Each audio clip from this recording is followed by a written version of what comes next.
அவனுக்குள்ளே துக்கத்தை மாற்றி சந்தோஷத்தை கொடுக்கிற திட்டம் எந்த மனிதனிடத்திலும் இல்லை. இந்த வாலிபனுக்குள்ளே காணப்படுகிறது. காரணம், அவனுக்குள்ளே தேவ ஆவியானவர் இருக்கிறார் என்று பார்வோன் சொல்லுகிறான். அதுதான் ரகசியம். தேவ ஆவியானவராக கர்த்தர் யோசேப்போடு கூட இருந்தார். பரிசுத்த ஆவியானவராக கர்த்தர் யோசேப்போடு கூட இருந்தார் என்று வேதம் சொல்லுகிறது. இதைத்தான் வேதம் சொல்லுகிறது. கர்த்தரே ஆவியானவர். ஆவியானவர் எங்கோ அங்கே விடுதலை உண்டு.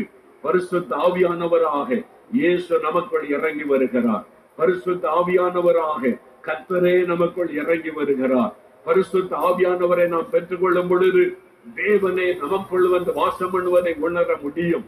அந்த பரிசுத்த ஆவியானுடைய வல்லமையை நிறைவை பெற்றுக் கொள்ளும் பொழுது எப்பொழுது நம்மோடு ஆண்டவர் இருப்பதை, இயேசு எப்பொழுது நம்மோடு இருப்பதை உணர முடியும். நீங்கள் ஸ்கூலுக்கு போனாலும், காலேஜுக்கு போனாலும், நீங்க